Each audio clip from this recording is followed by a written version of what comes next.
Prabhupada Books The Nectar of Devotion. Preface. The Nectar of Devotion is a summary study of Bhakti-rasamrita-sindhu, which was written in Sanskrit by Srila Rupa Goswami Prabhupada. He was the chief of the 6 Goswamis who were the direct disciples of Lord Chaitanya Mahaprabhu. When he first met Lord Chaitanya, Srila Rupa Goswami Prabhupada was engaged as a minister in the Mohammedan government of Bengal. He and his brother Sanatana were then named Sakara Malik and Dhabir Khas respectively, and they held responsible posts as ministers of Nawab Hussain Shah. At that time, 500 years ago, the Hindu society was very rigid, and, if a member of the Brahmana caste accepted the service of a Mohammedan ruler, he was at once rejected from Brahmana society. That was the position of the 2 brothers, Dhabir Khas and Sakara Malik. They belonged to the highly situated Saraswata Brahmana community, but they were ostracized due to their acceptance of ministerial posts in the government of Hussain Shah. It is the grace of Lord Chaitanya that he accepted these 2 exalted personalities as his disciples and raised them to the position of Goswamis, the highest position of Brahminical culture. Similarly, Lord Chaitanya accepted Haridasa Thakur as his disciple, although he happened to be born of a Mohammedan family, and Lord Chaitanya later on made him the Acharya of the chanting of the holy name of the Lord, Hare Krishna, Krishna Krishna, Hare Hare, Hare Rama, Rama Rama, Hare Hare. Lord Chaitanya's principle is universal. Anyone who knows the science of Krishna and is engaged in the service of the Lord is accepted as being in a higher position than a person born in the family of a Brahmana.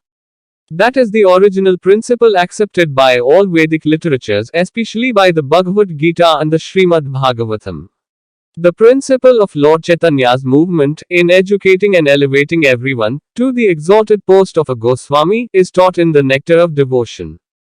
Lord Chaitanya met the 2 brothers, Dhabir Khas and Sakara Malik, in a village known as Ramakeli in the district of Malda, and after that meeting, the brothers decided to retire from government service and join Lord Chaitanya. Sakara Malik, who was later to become Rupa Goswami, retired from his post and collected all the money he had accumulated during his service. It is described in the Chaitanya Charitamrita that his accumulated savings in gold coins equaled millions of dollars and filled a large boat. He divided the money in a very exemplary manner, which should be followed by devotees in particular and by humanity in general. 50% of his accumulated wealth was distributed to the Krishna-conscious persons, namely the Brahmanas and the Vaishnavas. 25% was distributed to relatives, and 25% was kept against emergency expenditures and personal difficulties. Later on, when Dhabir Khas also proposed to retire, the Nawab was very much agitated and put him into jail. But Sakara Malik, who was later to become Srila Sanatana Goswami, took advantage of his brother's personal money, which had been deposited with a village banker, and escaped from the prison of Hussain Shah. In this way, both brothers joined Lord Chaitanya Mahaprabhu. Rupa Goswami first met Lord Chaitanya at Prayag, Allahabad, India, and on the Dhashashvamedha bathing ghat of that holy city, the Lord instructed him continually for 10 days. The Lord particularly instructed Rupa Goswami on the science of Krishna consciousness. These teachings of Lord Chaitanya to Srila Rupa Goswami Prabhupada are narrated in a book, Teachings of Lord Chaitanya. Later, Srila Rupa Goswami Prabhupada elaborated the teachings of the Lord with profound knowledge of revealed scriptures and authoritative references from various Vedic literatures. Srila Srinivasa Acharya describes in his prayers to the 6 Goswamis that they were all highly learned scholars, not only in Sanskrit but also in foreign languages such as Persian and Arabian. They very scrutinizingly studied all the Vedic scriptures in order to establish the cult of Chaitanya Mahaprabhu on the authorized principles of Vedic knowledge. The present Krishna consciousness movement is also based on the authority of Srila Rupa Goswami Prabhupada. We are therefore generally known as Rupanugas, or followers in the footsteps of Srila Rupa Goswami Prabhupada. It is only for our guidance that Srila Rupa Goswami prepared his book Bhakti-rasamrita-sindhu, which is now presented in the form of the Nectar of Devotion. Persons engaged in the Krishna consciousness movement may take advantage of this great literature and be very solidly situated in Krishna consciousness. Bhakti means devotional service. Every service has some attractive feature which drives the servitor progressively on and on. Every one of us within this world is perpetually engaged in some sort of service, and the impetus for such service is the pleasure we derive from it. Driven by affection for his wife and children, a family man works day and night. A philanthropist works in the same way for love of the greater family, and a nationalist for the cause of his country and countrymen. That force which drives the philanthropist, the householder and the nationalist is called rasa, or a kind of mellow relationship whose taste is very sweet. Bhakti rasa is a mellow different from the ordinary rasa enjoyed by mundane workers. Mundane workers labor very hard day and night in order to relish a certain kind of rasa which is understood as sense gratification. The relish or taste of the mundane rasa does not long endure, and therefore mundane workers are always apt to change their position of enjoyment. A businessman is not satisfied by working the whole week. Therefore, wanting a change for the weekend, he goes to a place where he tries to forget his business activities. Then, after the weekend is spent in forgetfulness, he again changes his position and resumes his actual business activities. Material engagement means accepting a particular status for some time and then changing it. This position of changing back and forth is technically known as bhoga-tyaga, which means a position of alternating sense enjoyment and renunciation. A living entity cannot steadily remain either in sense enjoyment or in renunciation. Change is going on perpetually, and we cannot be happy in either state because of our eternal constitutional position. Sense gratification does not endure for long, and it is therefore called chapala sukha, or flickering happiness. For example, an ordinary family man who works very hard day and night, and is successful in giving comforts to the members of his family, thereby relishes a kind of mellow, but his whole advancement of material happiness immediately terminates, along with his body as soon as his life is over. Death is therefore taken as the representative of God for the atheistic class of men. The devotee realizes the presence of God by devotional service, whereas the atheist realizes the presence of God in the shape of death. At death everything is finished, and one has to begin a new chapter of life in a new situation, perhaps higher or lower than the last one. In any field of activity, political, social, national or international, the result of our actions will be finished with the end of life. That is sure. Bhakti rasa, however, the mellow relished in the transcendental loving service of the Lord, does not finish with the end of life.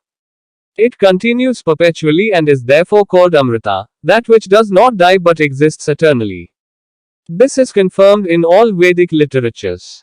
The Bhagavad Gita says that a little advancement in bhakti rasa can save the devotee from the greatest danger, that of missing the opportunity for human life.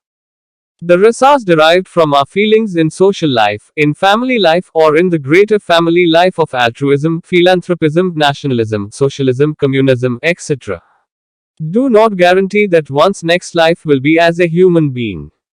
We prepare our next life by our actual activities in the present life. A living entity is offered a particular type of body as a result of his action in the present body. These activities are taken into account by a superior authority known as Deva, or the authority of God.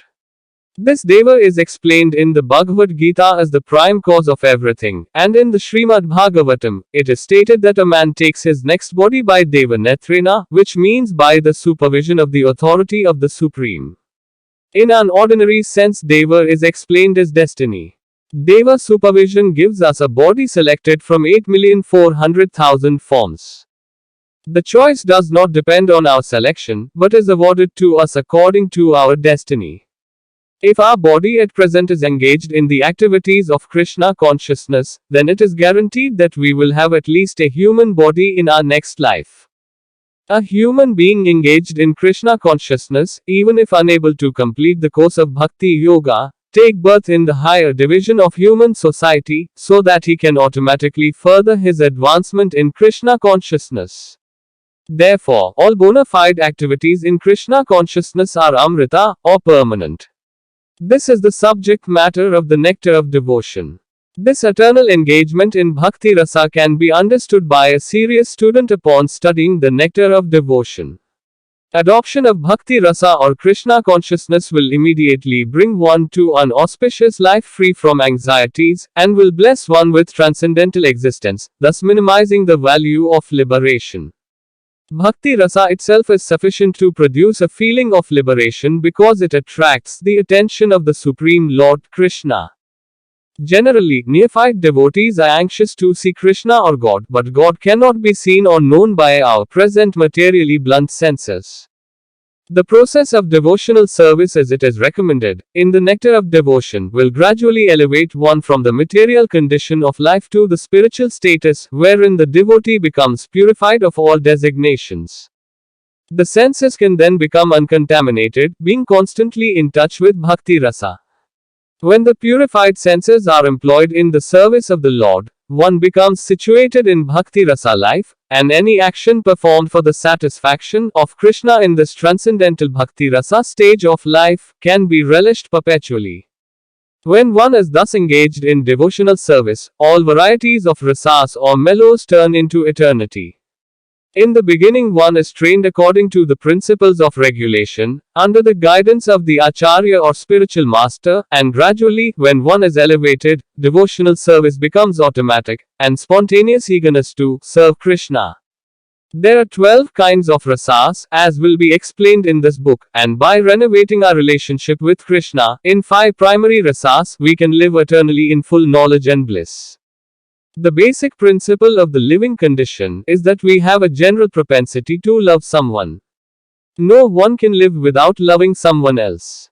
This propensity is present in every living being. Even an animal like a tiger has this loving propensity at least in a dormant stage, and it is certainly present in the human beings. The missing point, however, is where to repose our love so that everyone can become happy. At the present moment, the human society teaches one to love his country or family or his personal self, but there is no information where to repose the loving propensity, so that everyone can become happy. That missing point is Krishna, and the Nectar of Devotion teaches us how to stimulate our original love for Krishna and how to be situated in that position where we can enjoy our blissful life. In the primary stage, a child loves his parents, then his brothers and sisters, and as he daily grows up, he begins to love his family, society, community, country, nation, or even the whole human society. But the loving propensity is not satisfied even by loving all human society. That loving propensity remains imperfectly fulfilled until we know who is the Supreme Beloved. Our love can be fully satisfied only when it is reposed in Krishna. This theme is the sum and substance of the Nectar of Devotion, which teaches us how to love Krishna in 5 different transcendental mellows. Our loving propensity expands just as a vibration of light or air expands, but we do not know where it ends. The Nectar of Devotion teaches us the science of loving everyone, of the living entities perfectly by the easy method of loving Krishna. We have failed to create peace and harmony in human society, even by such great attempts as the United Nations, because we do not know the right method. The method is very simple, but one has to understand it with a cool head. The Nectar of Devotion teaches all men how to perform the simple and natural method of loving Krishna, the Supreme Personality of Godhead. If we learn how to love Krishna, then it is very easy to immediately and simultaneously love every living being. It is like pouring water on the root of a tree or supplying food to one's stomach. The method of pouring water on the root of a tree or supplying foodstuffs to the stomach is universally scientific and practical, as every one of us has experienced. Everyone knows well that when we eat something, or in other words, when we put foodstuffs in the stomach, the energy created by such action is immediately distributed throughout the whole body. Similarly, when we pour water on the root, the energy thus created is immediately distributed throughout the entirety of even the largest tree. It is not possible to water the tree part by part, nor is it possible to feed the different parts of the body separately. The Nectar of Devotion will teach us how to turn the one switch that will immediately brighten everything, everywhere. One who does not know this method is missing the point of life. As far as material necessities are concerned, the human civilization at the present moment is very much advanced in living comfortably, but still we are not happy because we are missing the point. The material comforts of life alone are not sufficient to make us happy. The vivid example is America, the richest nation of the world, having all facilities for material comfort, is producing a class of men completely confused and frustrated in life. I am appealing herewith to such confused men to learn the art of devotional service, as directed in the Nectar of Devotion, and I am sure that the fire of material existence burning within their hearts will be immediately extinguished. The root cause of our dissatisfaction is that our dormant loving propensity has not been fulfilled despite our great advancement in the materialistic way of life. The Nectar of Devotion will give us practical hints how we can live in this material world perfectly engaged in devotional service and thus fulfill all our desires in this life and the next. The Nectar of Devotion is not presented to condemn any way of materialistic life, but the attempt is to give information to religionists, philosophers, and people in general how to love Krishna. One may live without material discomfiture, but at the same time he should learn the art of loving Krishna. At the present moment we are inventing so many ways to utilize our propensity to love, but factually we are missing the real point, Krishna. We are watering all parts of the tree but missing the tree's root. We are trying to keep our body fit by all means, but we are neglecting to supply foodstuffs to the stomach. Missing Krishna means missing one's self also. Real self-realization and realization of Krishna go together simultaneously. For example, seeing oneself in the morning means seeing the sunrise also. Without seeing the sunshine, no one can see himself.